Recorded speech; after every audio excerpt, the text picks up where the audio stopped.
9వ అధ్యాయము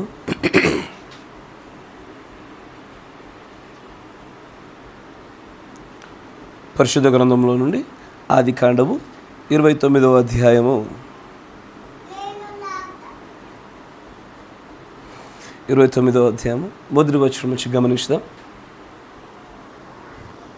యాకోబు బయలుదేరి తూర్పు జనుల దేశమునకు వెళ్ళెను.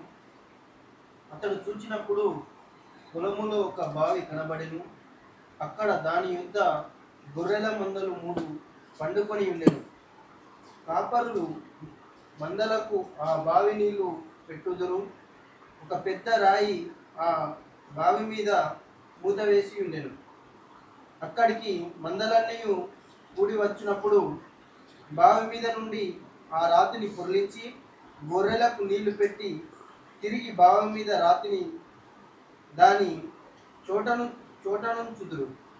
యాకోబు వారిని చూచి, అన్నలారా, మీరెక్కడి వారని అడుగగా వారు, మేము హారోను వారలమనిరి. అతడు నారోను కుమారుడగు లాబానును మీరెరుగుదురా అని వారిని అడుగగా వారు ఎరుగుదుమనిరి.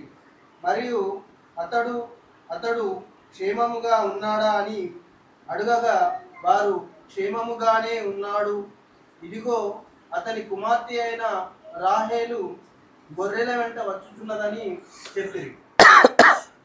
అతడు, ఇదిగో ఇంకా చాలా ప్రొద్దు ఉన్నది, పశువులను పోగు చేయు వేళ కాలేదు, గొర్రెలకు నీళ్లు పెట్టి పోయి వాటిని మేపుడని చెప్పగా వారు, మందలన్నీ పోవు కాక మునుపు అది మా వలన కాదు, తరువాత బావి మీద నుండి రాయి పొర్లించుదురు, అప్పుడే మేము గొర్రెలకు నీళ్లు పెట్టుదుమనిరి.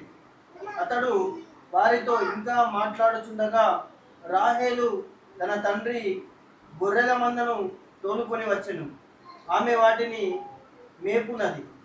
యాకోబు తన తల్లి సహోదరుడైన లాబాను కుమార్తెయగు రాహేలును తన తల్లి సోదరుడగు లాబాను గొర్రెలను చూచినప్పుడు అతడు దగ్గరకు వెళ్ళి బావి మీద నుండి రాతిని పొర్లించి తన తల్లి సహోదరుడగు లాబాను గొర్రెలకు నీళ్లు పెట్టెను.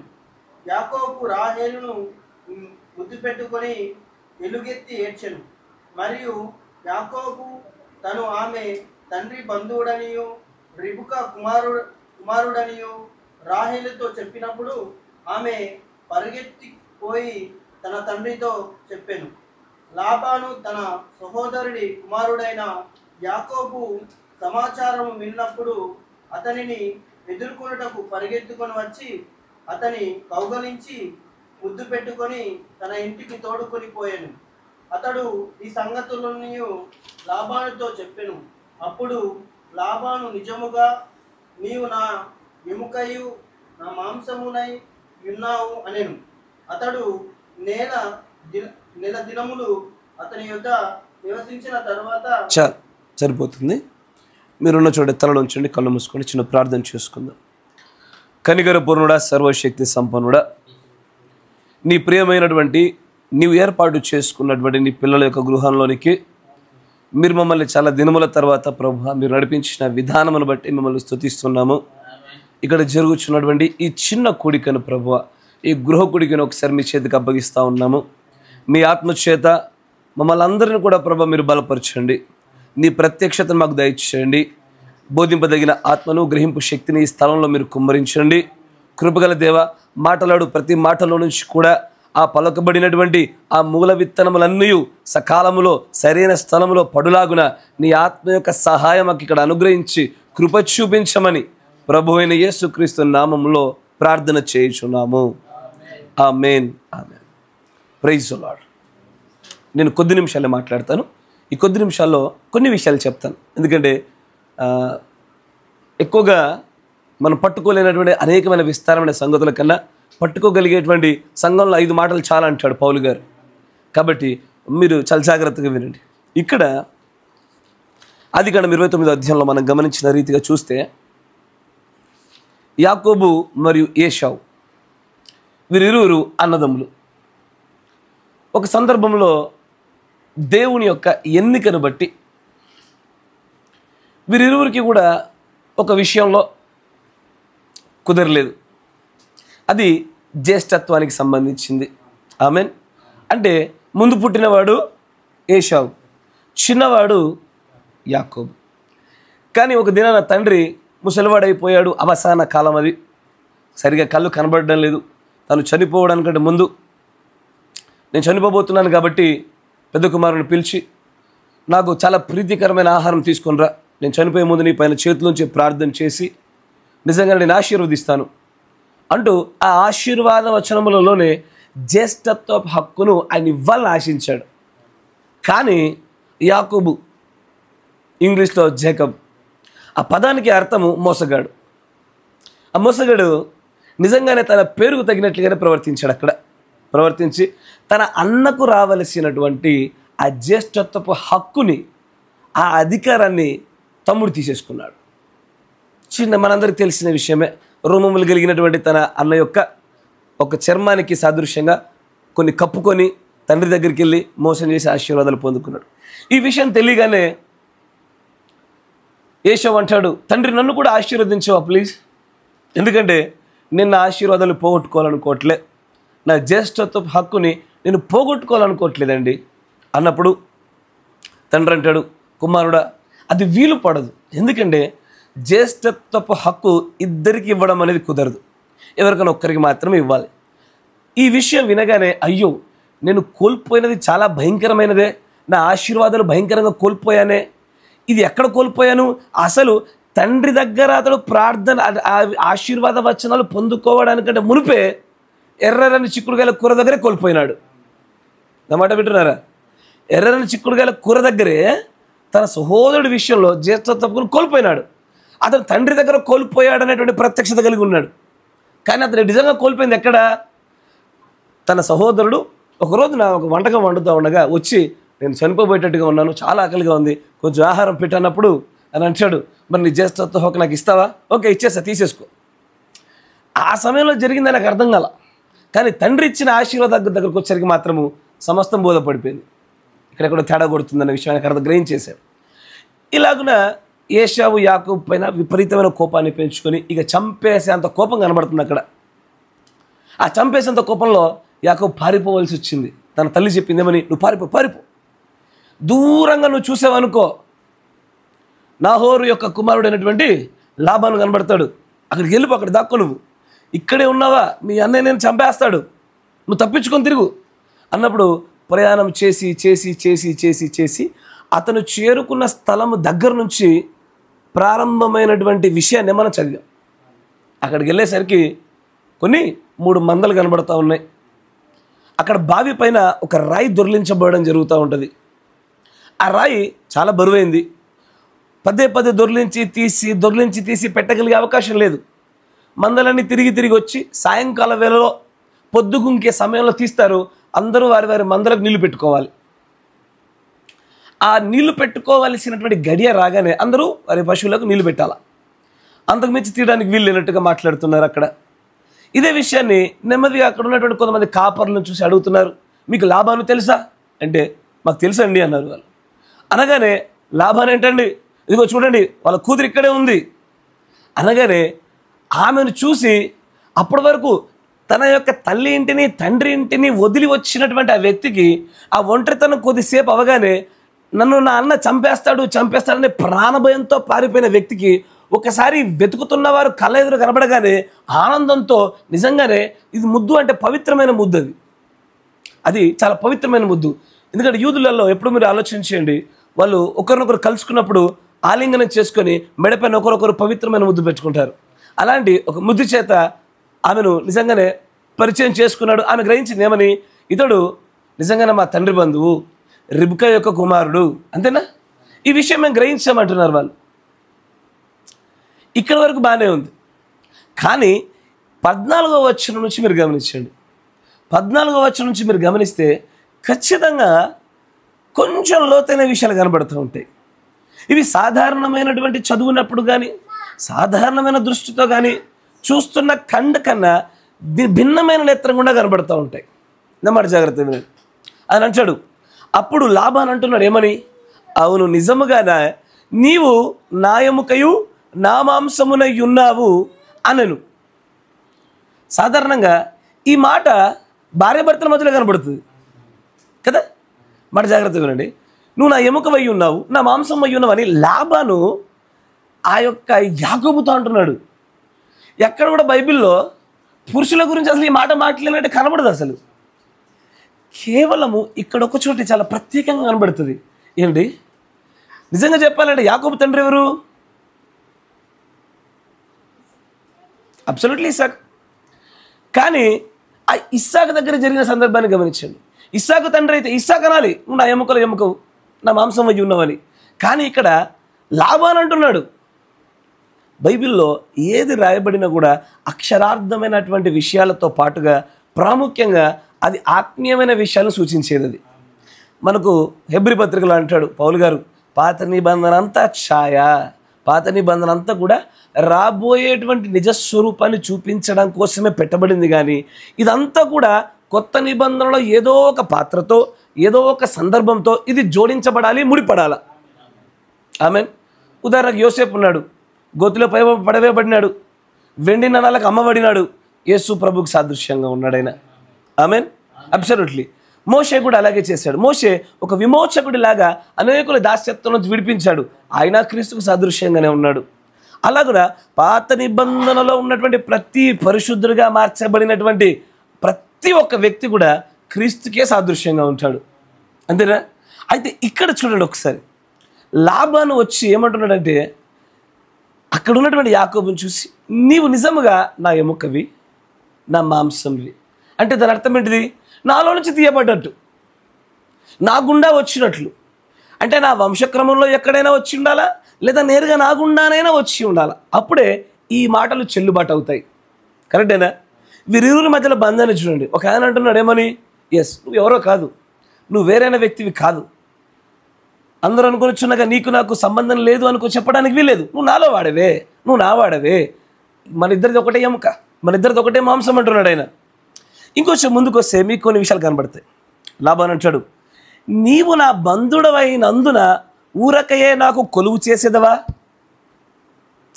నీకేమి జీతము కావాలనో చెప్పుమని యాకోబుని అడిగాను. లాబాను ఇద్దరు కుమార్తెలు ఉండిరి, వారిలో పెద్దదాని పేరు లేయా, చిన్నదాని పేరు రాహేలు. నా మాట జాగ్రత్తగా వినండి. ఖచ్చితంగా ప్రభు మీకు గ్రహింపు శక్తిని అనుగ్రహించును గాక. ఇక్కడ చూడండి, ఇక్కడ లాబానికి ఇద్దరు కుమార్తెలు. ప్రతి వ్యక్తి కొత్త నిబంధనలు ఎవరో ఒకరు సాదృశ్యంగా ఉండాలా, లేదా దేవుని ప్రణాళికలను సూచించేదై ఉండాలా. అంతేనా? ఇప్పుడు చూడండి, పెద్దదాని పేరేమో లేయా, చిన్నదాని పేరు రాహేల్. ఇతడు ఆ గొర్రెలకు నీళ్లు పెట్టేప్పుడు మొదటగా చూసింది చిన్నదాన్నే, నచ్చింది. ఆయన ఉన్నటువంటి ఆ యవన వయసులో ఆమెను పెళ్ళాడాలని ఇష్టపడినాడు. తన తండ్రి దగ్గరకు వచ్చే ఈ విషయాన్ని తెలియజేశాడు. ఏమని తెలియజేశాడు చూడండి, ఒకసారి గమనించండి. 17వ వచనంలో చూడండి, లేయా జబ్బు కన్నులు కలది, రాహేలు రూపవతియు సుందరియునై ఉండేను. నా మాట వినండి అయ్యా. ఎప్పుడైనా దేవుడు ఒక స్త్రీని గురించి రాసి, ఈమె కళ్ళల్లో ఒక వ్యాధి ఉందయ్యా, జబ్బు, అదే వ్యాధి కలిగింది అని ఎందుకు రాస్తాడు? దానికి ఒక కారణం ఉండాలి అంటూ ఈమె యొక్క వ్యాధిని గురించి రాసి తర్వాత ఇంకొక స్త్రీని చూపించి, ఆమె చెల్లని చూపించి, ఈమె మాత్రం చాలా అందమైంది, ఎంత రూపవతి అంటే నిజంగానే అందం అంటే ఇలాగే ఉంటుందేమో అని చెప్పడానికి తగిన రీతిగా ఆమె కనబడతా ఉంది.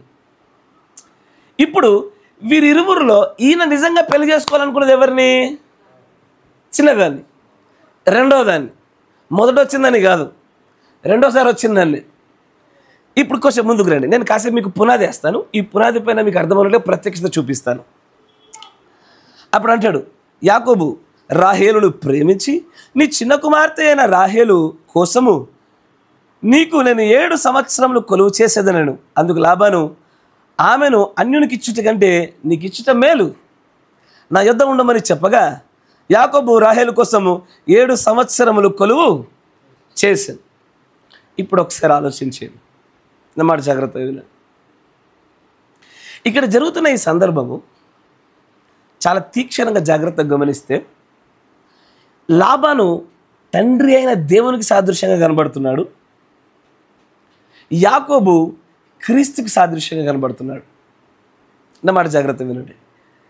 తండ్రి అయిన దేవునికి లాబాను సాదృశ్యంగా ఉంటే యాకోబు క్రీస్తుకు సాదృశ్యంగా ఉన్నాడు. ఎందుకంటే తండ్రి అయిన దేవునిలో నుండి క్రీస్తు వచ్చి ఉన్నాడు కాబట్టి. తండ్రి అయినటువంటి దేవునిలో నుండే మాంసంలో మాంసము, ఎముకలో ఎముకగా తన వెలుగులో సమీపింపరాని తేజస్సులో ఉన్నటువంటి యెహోవా తన వెలుగులో కొంత భాగాన్ని తీసి పక్కకు జరిపి దాన్ని లోగోసగా చేసి దానినే క్రీస్తు అనే శరీరధారిగా మన మధ్యలో తీసుకొచ్చాడు ఆయన. కరెక్టేనా? అంటే ఈ లాబాను తండ్రి అయిన దేవునికి సాదృశ్యంగా ఉన్నాడు. రెండోది, ఇక్కడ ఉన్నటువంటి ఈ యొక్క యాకోబు నిజంగానే క్రీస్తుకు సాదృశ్యం కనబడుతున్నాడు. చాలా జాగ్రత్తగా వినండి.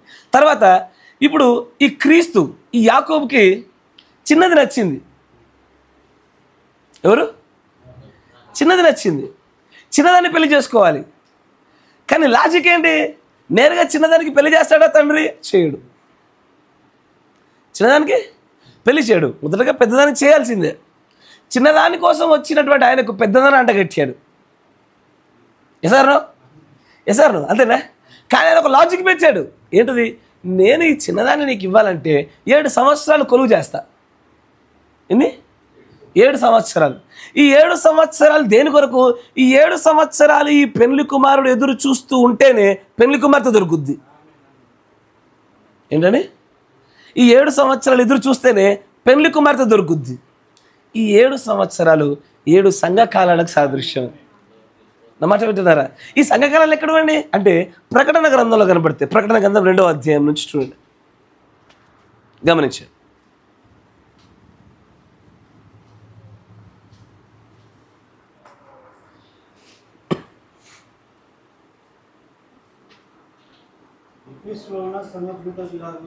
చూడండి, అక్కడ ఎఫెసు, స్పుర్ణ, పెర్గమ, తుయతైరా, సార్దీసు, ఫిలదెల్ఫియా, లవోదికియా అని 7 సంఘాలు కనబడతా ఉంటాయి.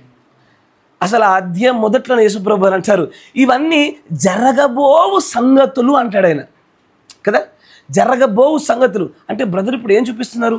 దేవుడు పెళ్లి చేసుకోవడానికి వచ్చాడా? క్రీస్తు పెళ్లి చేసుకోవడానికి వచ్చాడా? క్రీస్తుకు పెళ్ళి అవుద్దా? దేవునికి ఉంటుందా? యెషయా గ్రంథంలో చూడండి, యెషయా గ్రంథము 54వ అధ్యాయము 5వ వచనం చూడండి.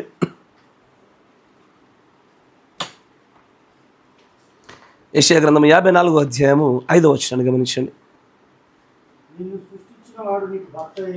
నిన్ను సృష్టించిన వాడు సృష్టికర్త నీకు భర్త అయి ఉన్నాడు.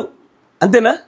అంతేకాకుండా ప్రకటన గ్రంథంలో కూడా ఇదిగో రమ్ము, నేను వధువును పెళ్లి కుమార్తెను అనగా ఆయన భార్యను నీకు చూపుదును అంటాడు. మీరు వింటున్నారా? అంటే దాని అర్థం ఏంటిది? నిజంగానే దేవుడు తన యొక్క ఏర్పాటు చేయబడిన వధువుతో వివాహం చేసుకోవడానికే వచ్చాడు. అంటే వధువు అంటే మనం ఈ భూలోకంలో కనబడుతున్న స్త్రీలింగాలు పులింగాల గురించి కాదు, భౌతికమైనటువంటి మ్యారేజ్ లాంటిది కాదు. It's not a physical marriage, spiritual marriage గురించి మాట్లాడుతున్నాడు ఆయన. ఆత్మీయమైన మ్యారేజ్ గురించి మాట్లాడుతున్నాడు ఆయన. కానీ నిజంగా దేవుడు వచ్చింది ఒక పరిపూర్ణమైన వధువు కోసమే వచ్చాడు. ఆ పరిపూర్ణమైన వధువు కోసము ఆయన 7 సంవత్సరాలు ఎలాగున యాకోబు అయితే కొలువు చేశాడో అదే రీతిగా 7 సంఘ కాలాలు ఆయన కొలువు చేయాలి. అంటే 7 సంఘ కాలాల సమయం వరకు ఆయన ఎదురు చూస్తూ ఉండాలి. వధువు సిద్ధపడేంత వరకు, ఆ వధువును పొందుకోవడానికి కావలసినటువంటి నడిపింపు వరకు, ఆ సమయం వచ్చే వరకు ఎదురు చూడాలి. దీన్నే మనకు అక్కడ ఎఫెసు, స్పుర్ణ, పెర్గమ అని చెప్పబడినటువంటి ఆ 7 సంఘ కాలాలను చూసాం. దీన్ని గురించి హోషేయ గ్రంథంలో ముందే రాశాడు దేవుడు. అన్నమాట జాగ్రత్త వినండి. కానీ హోషేయ గ్రంథానికి వెళ్ళడానికంటే మునుపు మరొక విషయాన్ని చూడాలి. బ్రదర్, మరి రాహేల్ అయితే కనబడుతున్నది కానీ మరి లేయ కూడా కనబడాలి కదా. ఎందుకంటే రాహేల్ని ఇస్తానని చెప్పి 7 సంవత్సరాలు కొలువు చేయించుకొని లేయనంట కచ్చాడు. అంటే ఇప్పుడు యాకోబుకి మొదటి వివాహం ఎవరితో జరిగింది? లేయా. ఎవరు? జబ్బు కళ్ళు గలది. జబ్బు కళ్ళు గలది అని చెప్పడానికి రాయడానికి గల కారణం ఏంటంటే లోపము కలిగింది అని చెప్పడానికి చూపించారు అక్కడ. నా మాట విన్నారా? అంటే దాని అర్థం ఏంటి బ్రదర్? అంటే మీరు ఇప్పుడు ఉద్దేశము దేవుడికి ఇదివరకే పెళ్ళయిందా? ఇదివరకే పెళ్ళి అయిపోయిందా? యెహెజ్కేలు గ్రంథము 16వ అధ్యాయం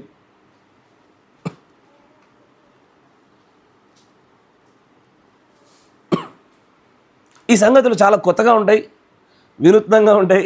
కొంచెం జాగ్రత్తగా నాతో పాటు కలిసి ప్రయాణం చేయండి బ్రదర్స్. యెహెజ్కేలు గ్రంథము 16వ అధ్యాయం 1వ వచనం చూడండి.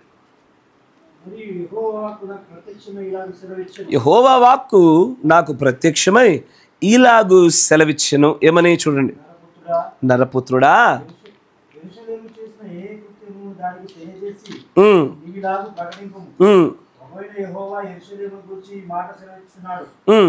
నీ ఉత్పత్తియు నీ జననమును కనానీయుల దేశ సంబంధమైనవి.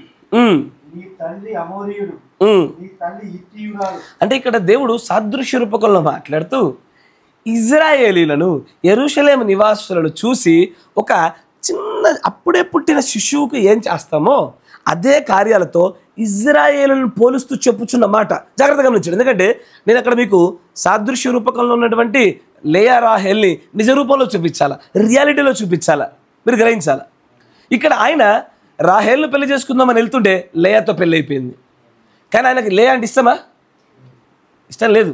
కానీ భార్యే పెళ్ళి అయిపోయింది కాబట్టి కరెక్టేనా. కానీ ఆయన మరలా 7 సంవత్సరాలు కొలువు చేశాడు. ఎవరి కోసము? రాహేల్ కోసం కదా. అంటే ఇక్కడ 2 పెళ్ళిళ్ళు జరిగాయి. ఎవరికి? యాకోబుకి. ఇప్పుడు యాకోబు క్రీస్తుకు సాదృశ్యంగా ఉన్నప్పుడు, దేవుడు సాదృశ్యంగా ఉంటే దేవుడు కూడా 2 పెళ్ళిళ్ళు జరగాల. ఇదేం దేవుడికి పెళ్ళంటేనే కొత్తగా వింతగా ఉన్నట్టు కనబడుతుంది ప్రజలకు చాలామందికి. కానీ దీని వెనకాల ఉన్నటువంటి అర్థం ఏంటంటే ఆత్మీయమైనటువంటి ఒక ఐకత్యానికి, ఒక ఐక్యతకి వారు కలిసిపోవడానికి సాదృశ్యంగా చెప్పబడుతున్న మాట. చాలా జాగ్రత్తగా మంచి. ఇక్కడ చూడండి, యెరూషలేము నివాసులను గురించి, ఇజ్రాయేలును గురించి మాట్లాడుతాయని అంటాడు. 4వ వచనం చూడండి. ఇగో ఇజ్రాయేలు, నీ జనన విధము చూడగా నువ్వు పుట్టినప్పుడు నీ నాభిసూత్రం కోయబడలేదు, శుభ్రమవుటకు నువ్వు నీళ్ళతో కడగబడడం లేదు, వారు నీకు ఉప్పు రాయకపోయిరి, బట్ట చుట్టకపోయిరి, ఈ పనులలో ఒక్కటైనా నువ్వు నీకు చేయవలని ఎవ్వరూ కటాక్షింపలేదు. నీ యందు జాలి పడినవాడు ఒక్కడు లేకపోయాను. నువ్వు పుట్టినాడే బయట నేల పరవాడబడి చూడ అసహ్యముగా ఉంటివి. ఎందుకు ఎట్లుందంట? అసహ్యంగా, జబ్బు కళ్ళు కలిగిందని లెక్కుంది. అయ్యా పట్టుకుంటున్నారా? ఇక్కడ యెరూషలేము నివాసులను చూస్తూ ఏమంటున్నాడు ఆయన? చూడడానికి అసహ్యంగా ఉన్నావు నువ్వు, కరెక్టేనా? లాబాను యొక్క 2 కుమార్తెలలో చూడడానికి అసహ్యంగా ఉంది. ఎవరు? లేయా, జబ్బు కలగలది. చలో ఇంకొంచెం ముందుకు రండి. అయితే నేను నీ యొద్దకు వచ్చి రక్తంలో పొర్లుచున్న నేను చూసి నీ రక్తంలో పొర్లి నీకు బ్రతుకుమని నీతో చెప్పితిని. నీవు నీ రక్తంలో పొర్లి ఉన్నను బ్రతుకుమని నీతో చెప్పితిని. మరియు నేల నాటబడిన చిగురు వృద్ధి అగినట్లు నేను నిన్ను వృద్ధిలోనికి తేగ నీవు ఎదిగి పెద్దదానవై ఆభరణ భూషిరాలుతవైతివి. దిగంబరి వ్యవస్థ హీనముగా ఉన్న నీకు స్తనములు ఏర్పడను, తల వెంట్రుకలు పెరిగాను. తర్వాత ఇంకొంచెం ముందుకు వస్తే 8వ వచనం చూడండి. 8వ వచనం చూడండి. ఇక్కడ అంటాడు, మీకు ఇప్పుడు అర్థమవుద్ది. మరియు నేను నీ యొద్దకు వచ్చినప్పుడు నేను చూడగా ఇష్టము పుట్టించు ప్రాయం నీకు వచ్చి ఉండను కనుక నీకు అవమానము కలగకుండా నిన్ను పెళ్లి చేసుకొని నీతో నిబంధన చేసుకొనగా. ఏంటది? ఎవరు? యెహోవా మాట్లాడుతున్న మాట. ఆయన అంటున్నాడు, నేను ఇష్టపడి చేసుకున్నది కాదు, నీకు అవమానం రాకుండా చేసుకున్నా. ఆ మాట వినండి, ఆ పదాలు జాగ్రత్తగా వినండి. నేను ఇష్టపడి అంటే దేవుడు పాత నిబంధనలో ఉన్న ఇజ్రాయిలులను తన సొంత జనాంగంగా ఏర్పాటు చేసుకొని తన భార్యలాగా తను మలచాలని ఇష్టపడినాడు. కానీ అది అనారోగ్యంతో ఉన్నది, జబ్బు కలిగినది, అది జబ్బు కళ్ళు కలిగినది. అయినా సరే దానికి అవమానం కలగకుండా ఉండడం కొరకు దేవుడు మొట్టమొదటిగా యెరూషలేము వారితో, ఇజ్రాయేలుతో వివాహం చేసుకుని ఉన్నాడు. ఈ వీరు ఆ జబ్బు కళ్ళు కలిగినటువంటి లేయాకి సాదృశ్యంగా ఉన్నారు. నా మాట వింటున్నారా? తరువాత రాహేలు కోసం కూడా రావాలిగా. అయ్యా అసలు ఆయన యొక్క ఆలోచన, తన దృష్టి, తన ప్రేమ, తన ప్రాణము, తన ప్రియసకి అంతా కూడా రాహేలే. అవునా? పరమగీతాలు చదువుతుంటే మీకు అర్థమవుతుంది. నేను మాట్లాడిన ఈ పదాలన్నీ పరమగీతంలో ఉంటాయి. నా ప్రాణనాథ, నా ప్రియసఖి అంటాడు. ఇది నిజంగానే ఇద్దరు అన్యోన్యమైనటువంటి భార్యాభర్తల మధ్యలో, దేవుడికి తను ఏర్పాటు చేసుకున్న ప్రజలకి మధ్యలో ఏర్పడేటువంటి బంధము ఆ మాటలు ఉంటాయి. అని అంటాడు, ఏమని? నా ప్రాణసఖి. నేను చేసుకోవాలనుకుంది వాళ్ళనే. ఎవరిని? రాహేల్నే. కానీ చూస్తూ ఉండగానే అవమానం కలగకుండా ఉండడం కొరకు లేయాని చేసుకోవాల్సి వచ్చింది. నేను కొలువు చేసింది ఎవరి కోసం? నీకోసమే. కానీ నేను చేసుకుంది మాత్రము లేనే అంటూ ఇంకొంచెం ముందుకు రండి. అప్పుడు అంటాడు, నేను నిన్ను పెళ్లి చేసుకొని నీతో నిబంధన చేసుకొనగా నీవు నా ధనవైతివి. ఇదే ప్రభువైన యెహోవా వాక్కు. కానీ అలాగూ దానికి అవమానము కలగకుండా ఉండుట కొరకై చేసినటువంటి ఆ వివాహములో న్యాయమును అనుసరించి, పవిత్రతను అనుసరించి ఇజ్రాయేలు నడవలేకపోయినారు. వారు మొదటిగా జరిగినటువంటి ఇజ్రాయేలుతో దేవుడు జరిగిన వివాహములో వారు విఫలుడైపోయినారు. దేవుడు అందుకే ఏమన్నాడు, సరే నేను మరలా కొలువు చేస్తా. ఇప్పుడు ఏంటది? మరలా కొలువు చేస్తా అంటే ఏంటి బ్రదర్? 7 సంవత్సరాల కొలువు సంఘకాలాలకు సదృశ్యమైతే మరి పాత నిబంధనలు కూడా సంఘకాలాలు ఉన్నాయా? అబ్సల్యూట్గా ఉన్నాయి. పాత నిబంధనలు కూడా సంఘకాలాలు ఉన్నాయి. అవి సొలొమోను గారి యొక్క కాలం నుంచి ప్రారంభమవుతాయి. సొలొమోను నుంచి ప్రారంభమైపోయి సొలొమోను తర్వాతే వివాహము చేసుకోవడం కొరకే ఇదంతా జరుగుతూ వచ్చింది. అందుకే యెహెజ్కేలు ఉన్నప్పుడు అంతకంటే ముందే జరిగిపోయిన స్టోరీ ఏది? ఇప్పుడు ఇక్కడ ఏం మాట్లాడుతున్నాడు? భవిష్యత్తులో నిన్ను చేసుకుంటా, భవిష్యత్తులో నిన్ను కడుగుతా అంటలేడు.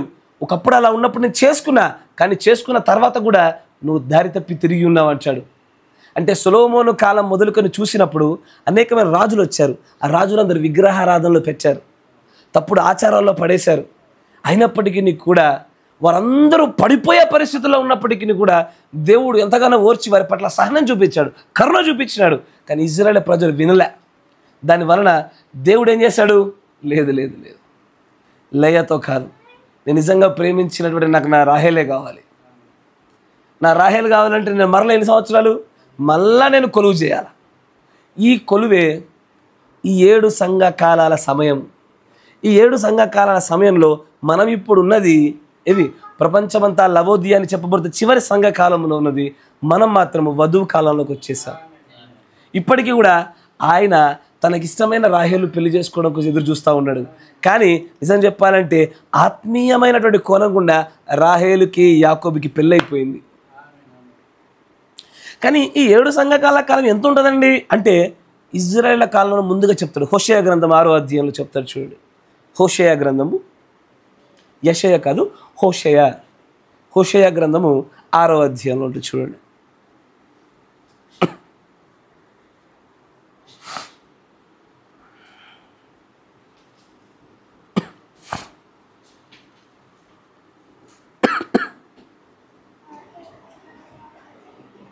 ముద్ర వచ్చిన చదవండి. ఏంటి అంటే యెహోవాతో వివాహం జరిగిన ఇజ్రాయేల్ ప్రజలు అంటున్నారు, తప్పిదం చేశారు, పాపం చేశారు, దేవుడు దూరం అయిపోయారు. ఇప్పుడు వాళ్ళలో వాళ్ళు మాట్లాడుకుంటున్నారు, మనం అందరం యెహోవా ఎదుగు తిరుగుదాం రండి.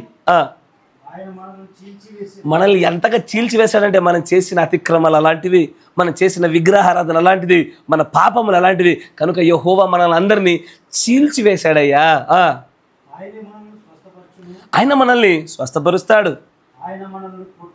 ఆయన మనల్ని కొట్టాడు, కొట్టినవాడు ఆయనే, బాగు చేయవాడు కూడా ఖచ్చితంగా యేసు ప్రభువే, దేవుడే చేస్తాడు. 2 దినములైన తర్వాత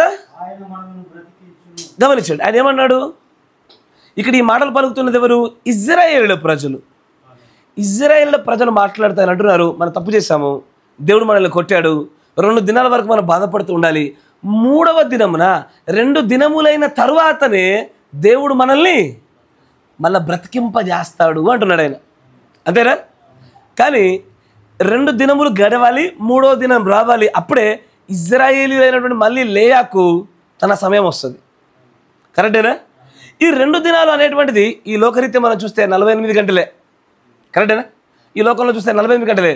కానీ బైబిల్ దృష్టి అట్లా కాదు. 2వ పేతురు పత్రిక 3వ అధ్యాయము 8వ వచనం జాగ్రత్తగా గమనించండి. 2వ పేతురు పత్రిక 3వ అధ్యాయము 8వ వచనం.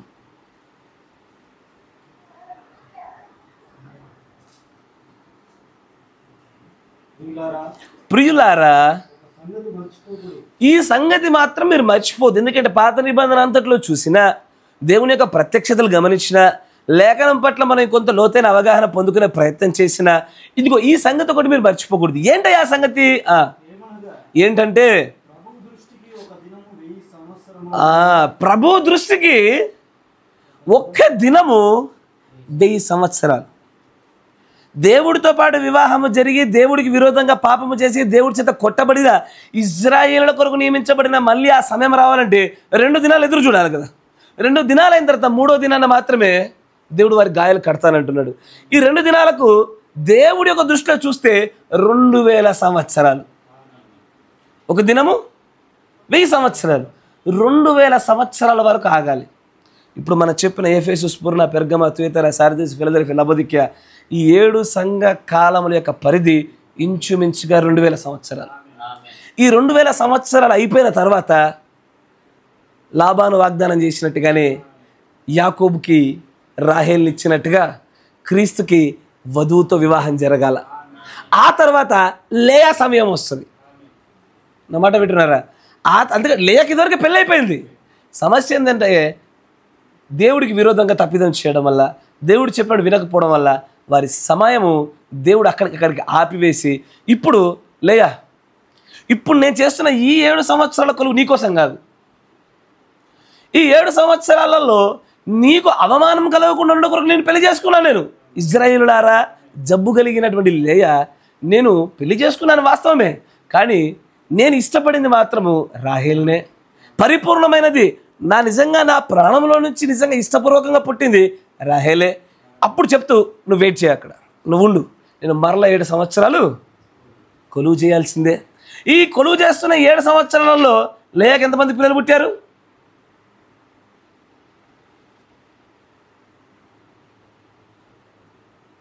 అయ్యా ఎంతమంది పిల్లలు పుట్టుండొచ్చు? సరే చదవండి, తర్వాత చదువుడు మీకు అర్థమవుతుంది. కానీ ఆయన ఇష్టంగా ప్రాణంగా ప్రేమించినటువంటి రాహేలు కోసం ఆ 7 సంవత్సరాల కొలువు చేసే వరకు కూడా ఆయన ఎన్నడూ కూడా ఆగలేదు, విశ్రమించలేదు. తన తండ్రి దగ్గరికి వెళ్ళాలని కూడా ఆలోచన కలగలేదు. నా మాట వింటున్నారా? అంటే ఈ రోజున కూడా ఈ 7 సంఘ కాలముల సమయంలో అయ్యా దేవుడు మనల్ని ఏం చేస్తున్నాడో తెలుసా? తన యొక్క 7 దూతల ద్వారా మనల్ని దేవుడికి వధువుగాను భారీగా సిద్ధపరచడానికి కావలసిన రీతిలో మనల్ని అందరినీ కూడా అలంకరిస్తూ ఉన్నాడు ఆయన. ఇప్పుడు ఎలాగైతే ఏహెచ్కేలు గ్రంథం 16లో తన మొదటి భార్య అయినటువంటి ఇజ్రాయేలు అంటాడు, నేను నిన్ను చూడగా ఆభరణ భరత భూషురాలివైతివి, నేను నిన్ను అలంకరింపజేసి తిని అంటాడు ఆయన. ఈ రోజున పాత నిబంధనలో ఇజ్రాయేలును దేవుడు అలంకరించిన విధానం వేరు. ఇప్పుడు చూడండి, ఇప్పుడు కొంచెం సరళమైన విషయాలు వస్తాయి, జాగ్రత్త వినండి. ఈ రోజున మనల్ని దేవుడు అలంకరిస్తున్న విధానం వేరు. ఈ రోజున మనల్ని బంగారు నగలతో కదా అలంకరించేది, డ్రెస్సులతో కదా అలంకరించేది, తన వాక్యంతో అలంకరింపజేస్తాడు. అంతేనా? వాక్యంతో అలంకరింపజేసి. ఇప్పుడు చూడండి, హనీ ఉంది, చిన్న చిన్న డ్రెస్సులు వేసాం మనం, కరెక్టేనా? ఇప్పుడు వారి పేరెంట్స్ ఆ పాపకి ఇంకొన్ని డ్రెస్సులు కొనాలి భవిష్యత్తులో రావడం కొరకు. తాను ఎదుగుతున్నా కొలది డ్రెస్సుల్లో మార్పు రావాలి, కరెక్టేనా? చిన్న విషయం, ఎవరికైనా అర్థమైపోద్ది. ఆమె ఎదుగుతున్నా కొలది అలంకరణలో మార్పు రావాలి, ఆ బట్టల్లో మార్పు రావాలి. లేదండి ఆమె 10 సంవత్సరాలు వచ్చినప్పుడు మేము ఇంత చిన్న డ్రెస్ కొంటామంటే కుదరదు, కరెక్టేనా? ఆమె ఎదుగుతున్నా కొలది ఆమెకు అవసరమగునటువంటి వస్త్రాలు కావాలి. ఆహారం కూడా అంతే. ఇప్పుడు ఇంత పెడుతున్నామండి, మేము 10వ తరగతి వచ్చినా కూడా ఇంత పెడతాము, 30 ఏళ్ళు వచ్చి ఇంత పెడతాము, కుదరదు. వయస్సు రీత్యా ఆహారం పెంచాలా, వయస్సు రీత్యా చేయాలి. అట్లాగే ఈ 7 సంవత్సరాలలో రాహేలు కోసం జరుగుతున్నటువంటి సిద్ధపాటు సామాన్యమైన సిద్ధపాటు కాదు. కానీ ఏం జరిగిందంటే ప్రస్తుతం నేడు ఉన్నటువంటి క్రైస్తవంలో అనేక సంఘాలలో అందరూ బాల్య దశకు వచ్చి ఆగిపోయారు. అన్నమాట వినండి, బాల్య దశకు వచ్చి ఆగిపోయినారు, సిద్ధపాట్లు వెనకబడిపోయినారు. ఎందుకు ఈ మాట ఎక్కడ చూపిస్తున్నాడే? హెబ్రీ రాసిన పత్రిక 6వ అధ్యాయం చూడండి, మీకు అర్థమవుతుంది.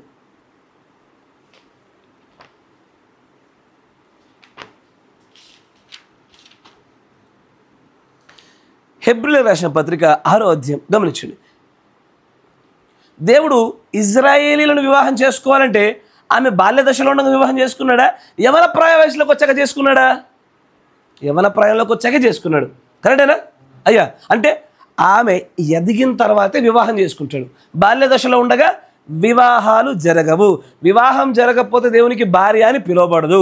భార్య అనబడకపోతే భర్త యొక్క ఆస్తిపాస్తులపైన హక్కు ఉండదు కదా. అంటే ఇప్పుడు హక్కు అవ్వాలంటే వివాహం జరగాలి. వివాహం అవ్వాలంటే యవ్వన ప్రాయంలోకి రావాలి. యవ్వన ప్రాయంలో రావాలంటే బాల్య దశను వదిలి యవ్వన ప్రాయంలోకి అడుగు పెట్టాలి. కరెక్టేనా? ఇప్పుడు ఒకసారి చూడండి, ప్రస్తుతము ఈ 7 సంవత్సరాల కొలువులో ఇప్పుడు జరుగుతున్నటువంటి ఈ క్రైస్తవ్యంలో బాల్య దశను చూడండి. సంపూర్ణ దశ, అసంపూర్ణ దశ. ఇక్కడ బాల్య దశ, యవ్వన దశ చూడాలి. ఆమేన్. ఇప్పుడు ఒకసారి ఈ మాటలు చాలా జాగ్రత్తగా వినండి.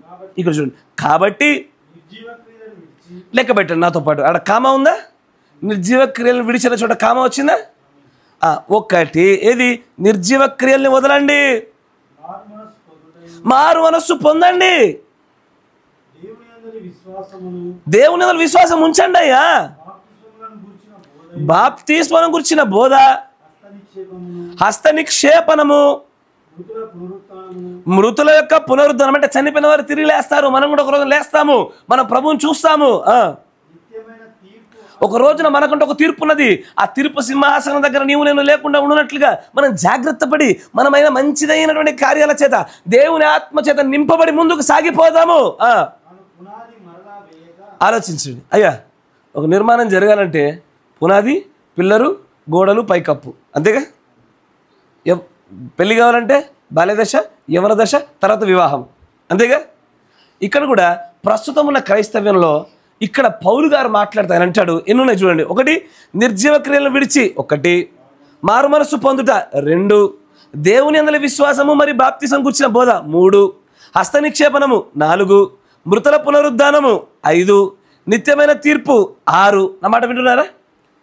ఈ 6 గురించి మరలా పునాది వేయొద్దు. ఏదది? మరలా పునాది వేయ అంటే ఒకసారి చెప్పుకోవాలి, తర్వాత మళ్ళీ చెప్పుకోవద్దా? బ్రదర్ ఆలోచించండి ఒకసారి, కాసేపు డిస్కషన్ మెథడ్లో మాట్లాడదాం. ఇప్పుడు మారు మనస్సు పొందండి, నిర్జీవ క్రియల్ని వదలండి, దేవుని యందు విశ్వాసం ఉంచండి, హస్త నిక్షేపణము, బాప్తిస్మం గురించిన బోధ, మృతుల పునరుద్ధానము, వీటన్నిటిని గురించి, క్రీస్తుని గురించిన మూలోపదేశము, ఇవన్నీ ఉన్నాయి కదా. వీటిని గురించి ఒకసారి బోధించుకున్నాక మళ్ళీ బోధించుకోవద్దా? మీరు చెప్పండి, అసలు ఆలోచించండి. చెప్పుకోవచ్చా, చెప్పుకోకూడదా? చెప్పుకోవచ్చు. మరి పౌలు గారు ఏమన్నారో చూద్దాం ఒకసారి. ఇంకొంచెం ముందుకు రండి. క్రీస్తుని గూర్చిన మూలోపదేశము మానియా అంటే ఆపాలనా? ఎందుకని?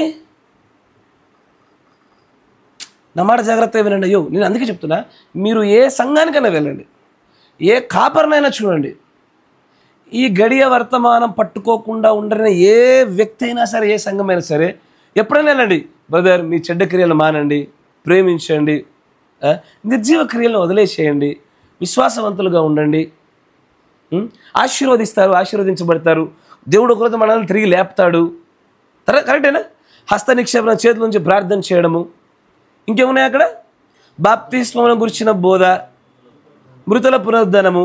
ఎక్కడ పోయినా సరే, ఏ సంఘంలోనే సరే, ఒక సంవత్సరం అంతా అక్కడ చెప్పబడుతున్నటువంటి బోధన తీసుకుంటే 99.99% బహుశా దాదాపుగా అటు ఇటుగా ఈ 6 నుంచే బోధ ఉంటుంది.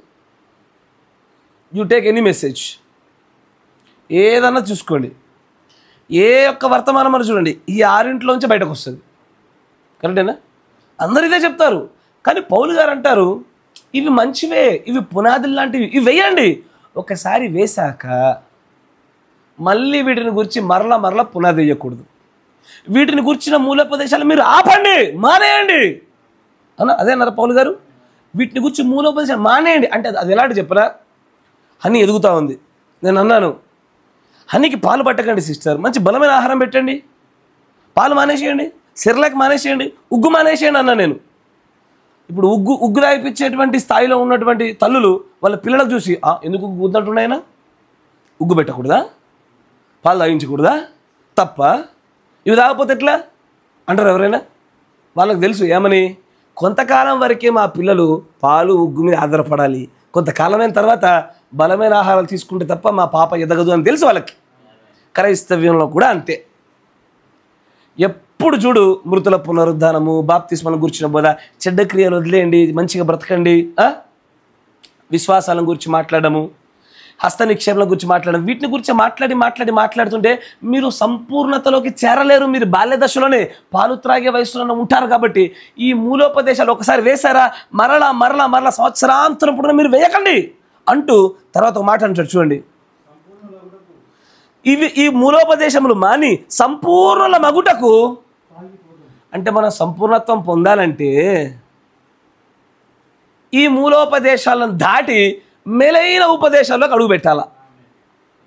మనం యవ్వనులము దేహదారుఢ్యం కలిగిన వారం అవ్వాలంటే పాలు ఒగ్గు వదిలిపెట్టి బలమైన ఆహారం వైపు అడుగులేయాలా. అంతేనా? ఇంకా లేదండి, అదే ఆహారం తింటాను నేను, అదే ఆహారం తీసుకుంటుందేనంటే మా బాబు వ్యక్తిగతంగా చెప్తా ఉన్నా, వాడికి మేము బలమైన ఆహారం పెట్టడానికి వాడు అలవాటు చేసుకోవడం కొంచెం సమయం పట్టింది మాకు. అప్పటిదాకా పాలని బాగా ఎంజాయ్ చేశాడు వాడు. పాలు మానిపించేటువంటి ఆ వారం 10 రోజుల్లో మాకు పెద్ద యుద్ధమే జరిగింది. ఎంత యుద్ధం అంటే వాడు ఎట్టి పరిస్థితుల్లో ఇక పాల పీక కోసం ఏడ్చి ఒకనొక సమయంలో నేనే కరిగిపోయి పెట్టేసా నోట్లో. పాల డబ్బా యొక్క బింకి పెట్టేశా, ఇంగ్లీష్లో బింకి పెట్టేశా. పెట్టగానే ఇక మా ఆవిడ వచ్చి, అయ్యో ఎందుకండి మళ్ళీ పాలే తాగిపిస్తున్నారు, అన్నం అలవాటు కాదండి, అన్నం తినకపోతే బలమైన ఆహారం తినకపోతే వాడు ఎప్పుడు ఎదుగుతాడండి, వాడు అబ్బాయి కదండి, వాడు దేహదారుడికి అధికమైన ఆహారం కావాలి కదండి, ఇప్పుడు నేనుండి ఇది కూడా ఆహారమేగా అని అనొచ్చా? కానీ నేడు అట్లా సాగుతుంది.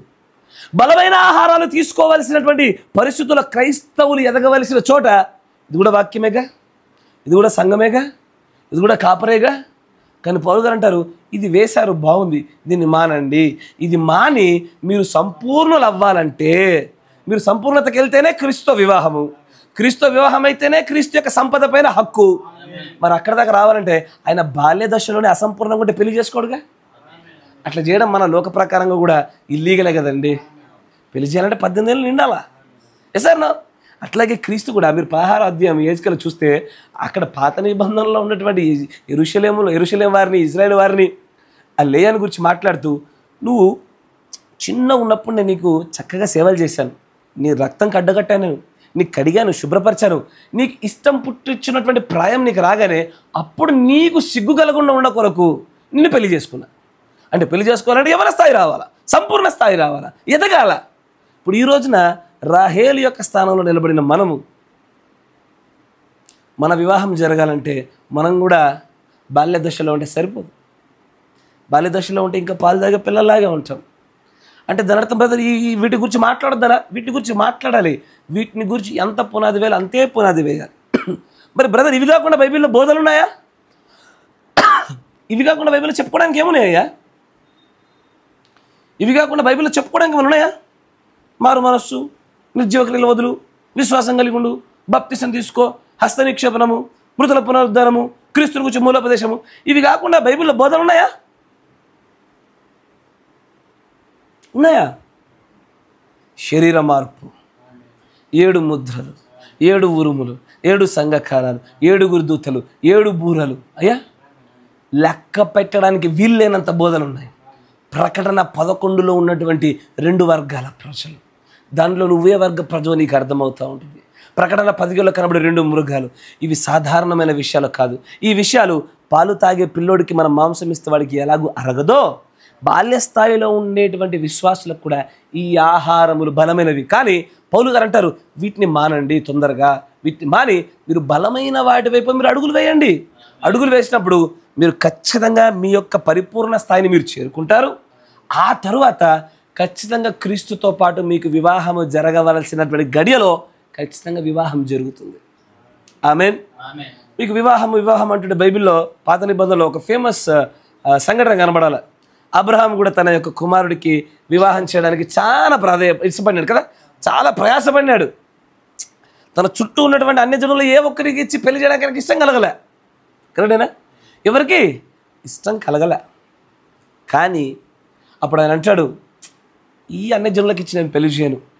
అంతేనా? ఇప్పుడు మన పిల్లలైనా కూడా మనలాగే దేవుని నమ్ముకున్న వాళ్ళకి చేయడానికి ఇష్టపడతాము, అంతేగా? ఆయన కోరుకున్న దాంట్లో ఏ తప్పిదమ్ము లేదు. కానీ ఆయన అంటాడు, తన దగ్గర పనిచేస్తున్నటువంటి ఒక పనివాణ్ణి తీసుకున్నాడు. ఎవరైనా?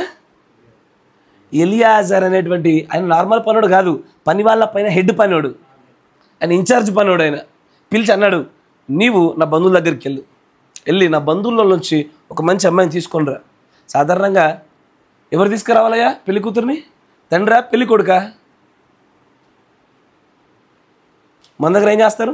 పెళ్లి కొడుకే వెళ్తాడు, లేదా పెళ్లి కొడుకు అమ్మ నాన్నలు వెళ్ళి పెళ్లి సంబంధం చూసి వస్తారు కదా. మరి ఎందుకు అబ్రహాం గారికి ఎలియాజర్ గారు బాగా నమ్మకం పెరిగింది. ఎలియాజర్ గారి యొక్క కంటి చూపునే చాలా ట్రస్ట్ ఉంది ఆయనకి. చక్కగా చూస్తాడు, చక్కగా వెతుకుతాడు, నమ్మకం ఉంది. ఎలియాజర్ని పంపించినాడు. ఎలియాజర్ని చూడగానే సేమ్ ఇక్కడ యాకోబుకి ఎలాగో తన సోల్మేట్ దొరుకుతుందో అదే అలాంటి సారూప్యమైన సందర్భం కనబడుతుంది. ఇక్కడ నీళ్ళ దగ్గరే దొరికారు, కలిశారు. అక్కడ నీళ్ళ దగ్గరే కలిశారు. ఎందుకంటే వాక్యం వెళ్ళినప్పుడు నీళ్ళ దగ్గరే వస్తుంది. అయ్యా, the word always generates in the water. ఎందుకంటే యోర్దాన్ నది కనబడుతుంది. బాప్తిజమిచ్చి యోహాను ఉన్నాడు, అందరికి బాప్తిజం ఇస్తున్నాడు. అప్పుడు అంటాడు, దేవుని చూడగానే, యేసుప్రభుని చూడగానే లోక పాపములు మోసుకొని పో గొర్రెపిల్ల వచ్చింది. ఆ యోర్దాను నదిలోనే వాక్యం ప్రత్యక్షమైంది అంటాడు ఆయన. The word of God always generates in the water. అందుకే మీరు చూస్తే ఇక్కడ యాకోబు సంగతి కూడా నీళ్ళ దగ్గరే. ఎలియాజర్ పంపించినప్పుడు కూడా అక్కడ ఆమె కనబడతా ఉంది. ఎవరు కనబడ్డారయ్యా? రిబ్కా కనబడుతూ చూశాడు. తన ఒంటెలకు నీళ్ళు ఎవరైనా పెట్టగలుగుతారా? ప్రభుని సూచన అడుగుదాం. ప్రభు, నాతో పాటు నా ఒంటెలకు ఎవరు పెడతారో వాళ్ళే, నువ్వు చూపించామని నమ్మేస్తానయ్యా అని ఒక సూచన పెట్టుకొని వెళ్ళిపోగానే, అమ్మ నాకు దాహం వేస్తుందరా తల్లి అని అడిగినప్పుడు ఆమె అంటది, నీకు ఇస్తాను, నీ ఒంటెలకు కూడా ఇవ్వరా? ఒంటెలకు నీళ్ళు ఇవ్వడం అంటే సాధారణమా? ఒంటెలు ఎంత తాగుతాయండి?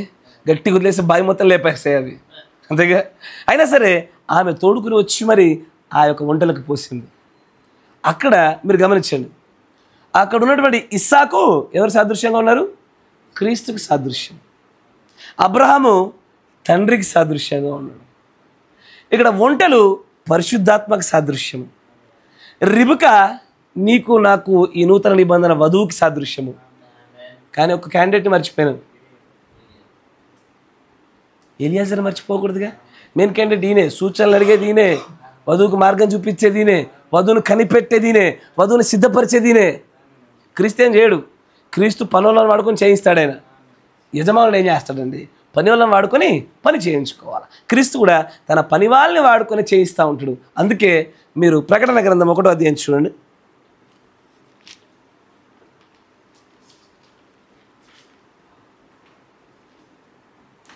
ప్రకటన గ్రంథము 1వ అధ్యాయము కాదు 16వ వచనం చూడండి. తన కుడి చేత 7 నక్షత్రములు పట్టుకొని ఆయన నోటి నుండి 2 అంచులు గల వాడి అయిన ఖడ్గం ఒకటి బయలువెడుచుండెను. ఆయన ముఖం మహా తేజస్సుతో ప్రకాశించున్న సూర్యుని వలె ఉండెను. నేను ఆయన చూడగానే చచ్చిన వాడి వలె ఆయన పాదం మీద పడుతుంది. ఆయన తన కుడి చేతిని నా మీద ఉంచి నాతో ఇట్లనే. ఇక్కడ ఏంటంటే 7 నక్షత్రములు పట్టుకొని ఆయన నోట నుండి 2 అంచుల వాడైన ఖడ్గం ఒకటి వెళ్తా ఉంది. కరెక్టేనా? తర్వాత ఇప్పుడు చూడు 19వ వచనం చూడండి. కాగా నీవు చూసిన వాటిని, ఉన్న వాటిని, వీటి మీద కలగబో వాటిని అనగా నా కుడి చేతిలో నీవు చూసిన 7 నక్షత్రములను కూర్చున్న మర్మమును. ఏంటండి? ఆయన కుడి చేతిలో 7 నక్షత్రాలు ఉన్నాయి. There are 7 stars in the right hand of the Jesus Christ అంటూ ఇది మర్మము అంటున్నాడు ఆయన. ఇట్స్ మిస్టరీ, అంటే దాచిపెట్టబడింది. ఇది అందరి కోసం బయలుపరిచేది కాదు. It is a very big secret. అది అందరి కోసం తెలియపరిచేది కాదు. మీరు ఎప్పుడైనా చూడండి, ఏదన్నా ఒక విషయము రహస్యము అని చెప్పగానే అందరికీ తెలిస్తే రహస్యం ఎందుకు అవుతుంది? కరెక్టేనా? నేను ఒక విషయాన్ని గోప్యంగా ఉంచానండి, నా జేబులో చాక్లెట్ ఉంది, అది రహస్యం, మీకు చెప్పేసా, అది రహస్యమేనా? కాదు, అది నేను ఓన్లీ మెల్లగా హనీకి చూపించా. అవునా, ఇది చూడు చూడు చూడండి, హనీకి చూపించా, మీకు చూపిలే. అది హనీకి నాకు మధ్యలో రహస్యం, అది ఇంకెవరికి కాదు. అది అంటే కొంతమందికే తెలిసి కొంతమందికే బయలుపరిస్తేనే రహస్యం అనాలా, మర్మం అనాలా?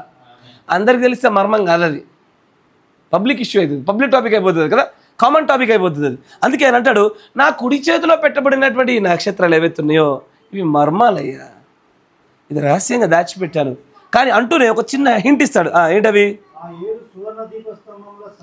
నేను 7 సువర్ణ దీప స్తంభములు చూపించా కదా, 7 సువర్ణ దీప స్తంభాలు చూడండి అంటాడు ఆయన.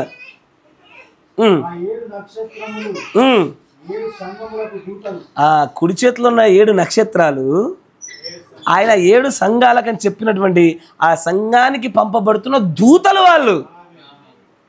దీన్ని మన తెలుగు బైబిల్లో కనబడుతుంది. కొంతకాలం కింద తర్జమైన బైబిల్లో మీరు చూస్తే కనుక ఎక్కడైతే దేవదూత ఉంటాడో అక్కడ ఏంజల్ అని రాయబడి క్యాపిటల్ ఏ రాస్తారు. మనుష్యులను దూతలుగా చెప్పుచున్న చోట స్మాల్ ఏతో ఏంజల్ అని రాస్తారు. ఇక్కడ రాయబడినంతా కూడా స్మాల్ ఏతోనే ఏంజల్ అనే రాశారు. అంటే ఈ 7 దూతలు కూడా మనుష్యులే. అంటే దాని అర్థం ఏంటిది? ఎలాగున తన యొక్క కుమారుడి యొక్క వివాహము కోసము సిద్ధపరచుటకై దేవుడు ఎలాగున అక్కడ అబ్రహాం ఎలాగునైతే ఎలియాజర్ని వాడుకున్నాడో, ఈ 7 సంవత్సరాల కొలువుల్లో సాదృశ్యమైనటువంటి 7 సంఘ కాలములలో వధువుని సిద్ధపరచడం కొరకు 7 పనివారిని వాడుకుంటున్నాడు ఆయన. There are 7 messengers. 7 పనివారు ఉన్నారు. ఆ 7 పనివారు ఏం చేయాలి తెలుసా? వాళ్ళ ప్రాముఖ్యమైన ఉద్దేశం ఒకటే. ఒక ఆయన వస్తాడు, పాలు తాగిస్తాడు. ఇంకొక ఆయన వస్తాడు, ఉగ్గు పెడతాడు. ఇంకొక ఆయన వస్తాడు, కొంచెం బలమైన ఆహారం పిసికి పెడతాడు. ఇంకొక ఆయన వస్తాడు, పిసకకుండా అన్నం పెడతాడు. ఇంకొక ఆయన వస్తాడు, మంచి మాంసం పెడతాడు. ఎసర్ను ఇంకొక ఆయన వచ్చి కబాబులు చేసుకుని తిండి పిల్లలు నేర్పించాలా. అతనికి పిల్లల కబాబులు అరగవండి కదా.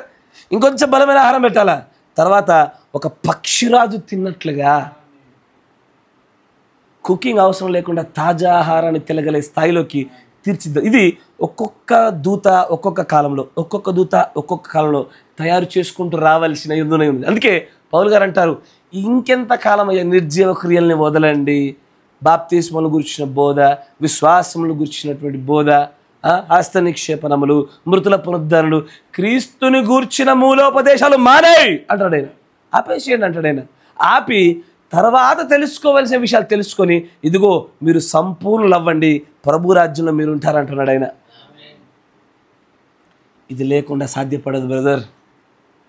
ఇలాంటి ఒక సిద్ధపాటు లేకుండా ప్రభు రాజ్యంలోనికి మనం ఏమాత్రం కూడా ప్రవేశించలేం. ప్రభు యొక్క రాజ్యంలో మనం ఉండాలని కోరుకుంటున్నామా? బాల్య దశలో ఉన్నంత మాత్రాన మనం దేవునికి భార్యగాను వధువుగాను మార్చబడలేం. ఆ పిల్లల స్థాయి దాటి అధికమైన బలమైన స్థాయిలోనికి వచ్చినప్పుడు మాత్రమే మనం దేవునికి భార్యగా వధువుగా మలచబడతాం. అందుకే ఆలోచన చేయండి, యేసు దేవుడికి పాత నిబంధనలో వధువు ఉన్నది, కొత్త నిబంధనలో వధువు ఉన్నది. యాకోబుకి కానీ దేవుడు నిజంగా ఇష్టపడింది ఈ కాలపు వధువునే ఇష్టపడుతున్నాడు ఆయన. ఎందుకంటే ఈ కాలంలో ఉండేటువంటి క్రైస్తవులే నిజంగా తమ యొక్క పూర్ణ హృదయంతో దేవుని దగ్గరికి వచ్చేవాళ్ళు. ఇక్కడ బలవంతంతో రారు, మభ్యపెట్టుట వల్ల రారు, ఎవరో మోసం చేస్తే వచ్చేవాళ్ళు వారు కాదు, ఏదో లాభాన్ని ఆశించి వచ్చేవాళ్ళు కాదు, ప్రభువునే కోరుకొని వచ్చేవాళ్ళు, ప్రభువునే ఆశించి వచ్చేవాళ్ళు. ఆ రోజున ఆయనకి ఎట్లా లేయా రాహేలు ఉండగా రాహేల్ని ఇష్టపడుచుండగా లేయా దొరికి తర్వాత రాహేల్ కోసం కష్టపడినాడు. ఇప్పుడు కూడా దేవుడు నిజంగా కొత్త నిబంధన వధువు కోసమే అతను నిజంగా ఇష్టపడి ఉన్నాడు. ఆయనకు తెలుసు పాత నిబంధన గుండా ఏ ఒక్కడు నీతిమంతుగా తీర్చబడలేడు కదా, ధర్మశాస్త్రం గుండా ఏ ఒక్కడు నీతిమంతులను తీర్చబడలేడు. మీకు ఏది నివసించడానికి యోగ్యం కాని కట్టడలు విధులను నేను అనుగ్రహించానంటాడు పాత నిబంధన గురించి మాట్లాడుతూ ఇదే యెహెజ్కేలు గ్రంథంలో అంటూ. ఇవన్నీ కూడా యోగ్యం కానివి నాకు తెలుసు, కానీ మీకు అవమానం కలగకుండా ఉండే కొరకై ఇదిగో మిమ్మల్ని వివాహం చేసుకున్నా. కానీ మీతో నేను సంతోషంగా లేను. నేను ప్రేమించుతున్నది, నేను పొందుకోవాలని ఆశిస్తున్నది ఈ నూతన నిబంధన వధువు కొరకు. ఈ రోజున మీకోసం, నా కోసం, మనందరి కోసమే ప్రభు మరలా తన వివాహం గురించి ఆలోచన చేస్తూ ఉన్నాడు. ఆత్మీయంగా చాలామందికి వివాహాలు జరిగిపోతున్నాయి. ఎవరైతే ఆత్మలో ఆత్మ ఆయనతో పాటు ఏకమవుతూ ఈ బాల్య దశకు సంబంధించిన ఈ విషయంలో ఈ మూలోపదేశాలు మాని బలమైన ఆహారాలు తీసుకొనొచ్చు తమ క్రియలలో, తమ జీవనంలో ఆ మాటలు, ఆ వర్తమానాలు క్రియారూపకంగా మార్పు చెందించుచున్న ప్రతి ఒక్కరూ కూడా నిజంగా దేవుడు ప్రీతికరంగా ప్రేమించుచున్న వారికి ఎలాగ వివాహం జరుగుతుందో ఆయనతో పాటు వారి వివాహం జరిగిపోయింది, జరుగుతుంది, జరగనై ఉన్నది కూడా అనేకులకు. ఆమేన్, ప్రైజ్ ది లార్డ్. కాబట్టి మనం ఏది వింటున్నాము, ఏది పొందుకుంటున్నాము, ఏ ఆహారాన్ని తీసుకుంటున్నాము, ఇది మనకు తెలిసి ఉండాలి. మనం తినే ప్రతి ఆహారం పైన మనకు ఆలోచన ఉంటుంది. మన పిల్లలకు పెట్టే ప్రతి ఆహారం పైన 1-10 సార్లు చూస్తాం, వారికి ఆరోగ్యాన్ని కలగజేస్తుందా, అనారోగ్యాన్ని కలగజేస్తుందా. అదే రీతిగా ఆత్మీయమైనటువంటి ఆహారం గురించి మాత్రము ఎన్నడూ విచారించము. వింటాం ఒక వాక్యం, ఈ రోజున బాగుందిలే అనుకుంటాం, ఈరోజు పెద్దగా నాకు తగలలేదు, వచ్చే వారం తగులుతుందేమో. కానీ మనం ఆలోచించాల్సింది ఏంటో తెలుసా? పౌలు గారు చెప్పినట్టుగా మూలోపదేశాలు చెప్తా ఉన్నారా, లేదా బలమైనటువంటి యవ్వన దశలోకి మలచగలిగేటువంటి బలమైన ఆహారాలు చేస్తున్నారా? ఇక్కడే దేవుని యొక్క వధువు సిద్ధపాటు అనేది ఏర్పడి ఉన్నది. ఈ గడియ వర్తమానము సంపూర్ణంగా ఒక వధువుని సిద్ధపాటు చేయడానికి కావలసిన ఆహారంతో నింపబడినటువంటి సమగ్రమైన సమాచారం ఉన్నది. దాంట్లో పొందుకోగలిగిన ప్రతి ఒక్కరూ మూలోపదేశములు దాటి బలమైన ఆహారాలు పొందుకొని ఆయనతో వివాహము చేసుకోవడానికి ఈ గడియ వర్తమానమే సాదృశ్యము. ఆ ఎలియాజరే ఈ కాలానికి పంపబడిన ప్రవక్తకు సాదృశ్యము. దీనిని పట్టుకోగలిగామా ఆయన రాజ్యంలో ఉంటాం. దీన్ని మనం పట్టుకోలేకపోయామా మనం తప్పిపోయే అవకాశం ఉంటుంది. అది ఏ ఒక్కరు కోరుకునేది కాదు. గనుక లాబానుతో నిజంగానే అక్కడ ఉన్నటువంటి యాకోబు చేసినటువంటి ఆ నిజమైనటువంటి ఆ నిబంధన 7 సంవత్సరములు ఏదైతే చేస్తున్నాడో అదంతా కూడా దేవుడు నిజస్వరూపణ తన వధువు కోసం చేస్తూ ఉన్నాడు ఆయన. అయ్యా కానీ ఈరోజు ఏం జరుగుతుంది తెలుసా? బలపరచడానికి బదులుగా, ఎదగడానికి బదులుగా యాకోబు తన 2 భార్యలను పట్టుకొని తిరిగి ఇంటికి వస్తూ ఉండగా ఒక ఆమె విగ్రహం పట్టుకొని వచ్చింది. మీరు వింటున్నారా? తన ఇంటికి తన తండ్రి ఇంటికి తీసుకొస్తుండగా వీళ్ళిద్దరిలోనే ఒక ఆమె విగ్రహం దాచిపెట్టింది కింద. ఎవరు పాపం జబ్బు కలిగిందే నిమ్మలంగా కూర్చుంది, చెప్పినట్టు విన్నది. కానీ రాహేలే కింద విగ్రహాలు పెట్టుకొని పైకి మాత్రం నేను యాకోబు యొక్క భార్యని, పైకి మాత్రము నేను నూతన నిబంధన వధువుని అంటున్నది. అంటే ఆచారాలపైన కట్టబడుతూ విగ్రహారాధనతో మనం జీవిస్తూ లోక సంబంధమైనటువంటి కట్టడ పద్ధతులతో మనం జీవిస్తూ దేవుని భార్య అని ఇప్పటికీ అవ్వలేము. ఒకప్పుడు ఆ లేయాతో గురించి లేయా విషయంలో కూడా ఆ యెరూషలేము సదృశ్యంగా ఉన్నటువంటి ఆ ఇజ్రాయేల్ యొక్క వధువుతో కూడా దేవుడు వారు విగ్రహారాధన చేయటాన్ని బట్టే వారితో దూరంగా ఉన్నాడు ఆయన. వారు లోకాచారాలు పాటించడాన్ని బట్టి వారితో దూరంగా ఉన్నాడు ఆయన. కానీ మరలా ఆ రాహేలు చేసినట్టుగానే చాలామంది తమ కింద విగ్రహాలు పెట్టుకొని తప్పిదం చేసినటువంటి అదే తప్పిదాలు చేస్తున్నారు. ఇంకా ఆచారాలు పాటిస్తారు, ఇంకా సంఘ పద్ధతులు పాటిస్తున్నారు. దేవుడికి ఇవ్వవలసినటువంటి ప్రథమ స్థానాన్ని, దేవుడికి మాత్రం ఇవ్వవలసినటువంటి ఆ శిరస్సు అనే అధికారాన్ని నేడు కాపర్లకు ఇస్తున్నారు, సంఘాలకు ఇస్తున్నారు, తల్లిదండ్రులకు ఇస్తున్నారు. నేను మళ్ళీ చెప్తున్నా, నేను కాపర్ని కాబట్టి కాపర్ గురించి మాట్లాడుతున్నా. మీ పైన అధికారి క్రీస్తు మాత్రమే. కాపరి కేవలం అమ్మా ఇదిగో క్రీస్తు మిమ్మల్ని ప్రేమిస్తున్నాడు, క్రీస్తుకు మీరంటే ఇష్టము, క్రీస్తు మిమ్మల్ని ఇదిగో ఇలాగున మారమంటున్నాడని కేవలం చూపించేవాడే. కానీ కాపరి ఎవ్వరిపైన అధికారి కాదు. సంఘం ఏ ఒక్కరిపైన అధికారిగా ఉండదు. నిజమైన అధికారి యేసుక్రీస్తు వారు మాత్రమే. ఆయన మాత్రమే మనల్ని మార్చదగినవాడు. ఆయన మాత్రమే మనలందరినీ పరిపూర్ణులుగా చేయదగినవాడు. కనుక ఆయనకు లోబడినప్పుడు, ఆయన మాటకి విన్నప్పుడు, ఆయన చెప్పుచున్న ప్రతి కార్యాన్ని ఆమేనంటూ అన్నిటినీ మనం ఆచరణలో పెడుతూ ముందుకెళ్తున్న కొలది ఒకరోజు క్రీస్తుతో పాటు రాజ్యంలో ఉంటాం. దేవుడితో పాటు నిజంగానే మన ఆయనతో పాటు జత చేయబడతాం ఒక రోజున. క్రైస్తవులుగా మనం ఉన్నది ఈ రోజున ఏదో ధనంలో నుంచి ధన సంబంధమైన సమస్యలు, ఆరోగ్య సంబంధమైన సమస్యలు, లేకపోతే ఏదైనా కెరీర్కి సంబంధించిన సమస్యలు, బంధువుల సమస్యలు తీర్చుకోవడానికి కాదు. ఇవన్నీ అన్యజనులలో కూడా ఉన్నాయి. అన్యజనులకు ధనవంతులు లేరా? అన్యజనుల్లో ఆరోగ్యవంతులు లేరా? అన్యజనులు మంచి బంధువర్గాలు కలిగిన వారు లేరా? వారికి మనకు కొత్తగా కలుగుతున్నది లేకుండా పోయింది ఏమీ లేదు. వారికి మనకు ఉన్నటువంటి ఏకైక వ్యత్యాసం ఒకటే, వారు ఒక రోజున విధవరాలుగా మిగిలిపోతారు. మనల్ని సృష్టించిన మన సృష్టికర్త మనకు భర్తగా దొరుకుతాడు. ఆయన యొక్క సమస్త సృష్టి అంతటిపైన, అంతే కదా, భర్త కలిగిన ఆస్తిపైన భార్యకి హక్కు అధికారం ఉంటుంది. అలాగే ఒక రోజున మనకు ఆయనకి సంపూర్ణమైన వివాహం జరిగిన రోజున ఆత్మీయ వివాహం జరుగుతుంది ఇక్కడ. కానీ సంపూర్ణమైనటువంటి అధికారం మనం పొందుకోదగిన రోజున ఆ పెండ్లి విందులో ఆ మధ్యాకాశంలో కలిసినప్పుడు మాత్రము సమస్త సర్వ సృష్టిపైన మనకు అధికారాన్ని అప్పచెప్తాడు. దీన్నే పౌలుగా దృష్టిలో పెట్టుకొని, ఎందుకయ్యా మీలో జగడాలు పెట్టుకుంటున్నారు? మీకు తెలీదా? మీరు దేవదూతలకు కూడా ఒక రోజున తీర్పు తీరుస్తారని మీరు ఎరుగుదురా అంటాడు ఆయన. పౌలు గారు అన్నమాట అదినా, మీరు దేవదూతలకు సైతము తీర్పు తీర్చుదని మీరు ఎరగరా అంటే ఏంటి? ఒక రోజున మనము దేవదూతల్ని కూడా మనం మేనేజ్ చేయాలి. వాళ్ళకి డ్యూటీలు వేయాలా, షిఫ్టింగ్ వేయాలా, సార్ షిఫ్ట్లు వేయాలా. ఏ దూత ఇది నీకు మార్నింగ్ 6 to 10, నీకు ఇది నువ్వు 4 to 6 నువ్వు. వారి పైన అధికారులుగా మనల్ని చేయబోతున్నాడు ఆయన. అలాంటి ఒక దశ రావాలంటే వివాహం జరగాలి. వివాహం రావాలంటే ఈ వర్తమానం గుండానే వివాహం జరుగుతుంది తప్ప బాల్య దశకు సంబంధించిన ఆహారాల గుండా ఎన్నటికీ వివాహం జరగదు. ప్రభు వలన నిజంగానే మిమ్మల్ని వివాహం జరుగుటకు కావలసిన రీతిలో దేవుడు మిమ్మల్ని సిద్ధపరచాలని ఆశిస్తూ ఉన్నాను. ఆ బలమైన ఆహారం మీరు పొందుకోవాలని ఆశిస్తూ ఉన్నాను. దేవుడు మళ్ళీ దీవించును గాక. God bless you. మోకరించండి, ప్రార్థన చేసుకుందాం.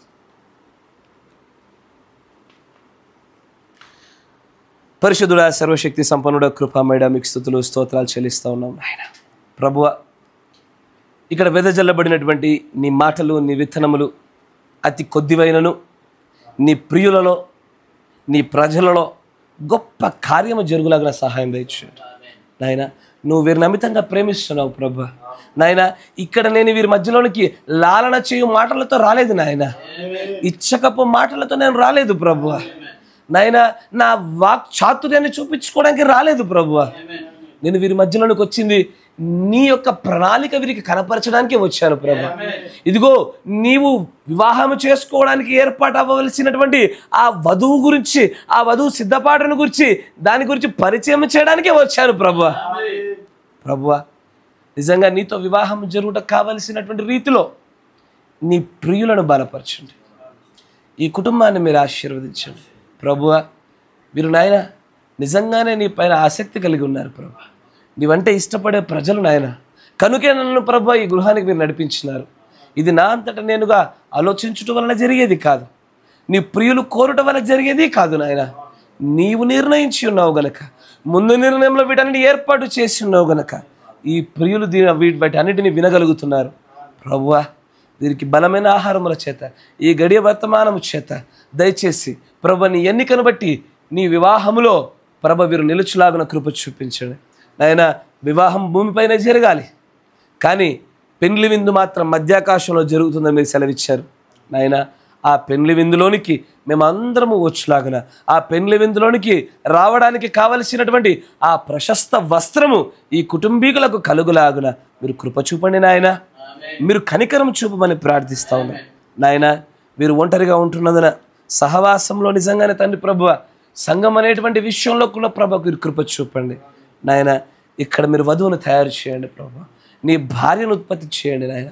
ప్రభు, సహోదరుడు సహోదరి వీరికి ప్రభు మీరు అనుగ్రహించినటువంటి ఆ చక్కటి కుమార్తెను బట్టి, చక్కటి కుమారుని బట్టి కూడా మిమ్మల్ని స్తుతిస్తూ ఉన్నాం.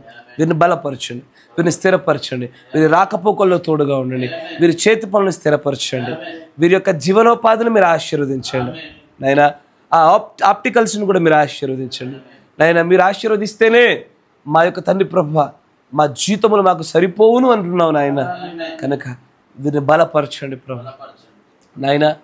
వీరు నిజంగానే మమ్మల్ని ఆహ్వానించిన రీతిగానే ప్రభు నీ నామంలో వచ్చిన వారికి గిన్నెడు చన్నీళ్ళు ఇచ్చినా వారు దాని ఫలాన్ని పోగొట్టుకోరన్నావు నాయన. ఇక్కడ ప్రవక్త యొక్క మాటల్ని వెదజల్లబడి ఉండగా ఆ మాటల్ని స్వీకరించడం వలన వీరు ప్రవక్త ఫలము పొంది ఉన్నారని నమ్ముతున్నాం.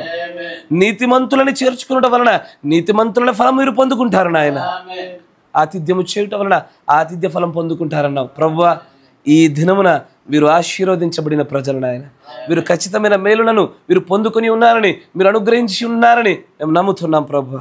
సమస్త విధములైనటువంటి బలహీనతలన్నీ తీసివేయండి ప్రభు. ఆరోగ్య ప్రకారమైనటువంటి చక్కటి స్థితిగతులు మీరు దయచేయండి కృపగల దేవ. జరగనై ఉన్నటువంటి భవిష్యత్ కార్యాచరణలో కూడా మీరు తోడుగా ఉండమని, మా ప్రయాణంలో కూడా మీరు కృప చూపించి నాయన నీ యొక్క పిల్లల యొక్క హృదయానికి నేను గృహాలకు చేర్చి వీరి హృదయాలలో నీ వాక్యాన్ని ప్రభు చెక్కుటకు మీరు అనుగ్రహించిన ఈ గొప్ప తరుణమును బట్టి మిమ్మల్ని స్తుతిస్తున్నాం. బలపరచండి, స్థిరపరచండి నాయన. ఇంకా భవిష్యత్ కాలంలో కూడా ప్రభు నీ చిత్తానుసారంగా మేము సంభాషణలు జరిగించు వీరు బలపరచుటకు, వీరు స్థిరపరచబడుటకు, నీలో లోతైన వేరు పారబడుటకు నిజంగా వీరిని స్థిరపరచమని, నీ పరిశుద్ధాత్మ శక్తిని వీరిపైకి అనుగ్రహించమని, ఈ కొద్ది మాటల వలన ఆత్మ సంబంధమైనటువంటి మేలులు వీరు పొందుకునేలాగా కృప చూపించమని ప్రభు అయిన యేసు క్రీస్తు నామములో ప్రార్థన చేయుచున్నాము. ఆమేన్, ఆమేన్. Praise the lord. God bless you. దేవుని దీవించును గాక.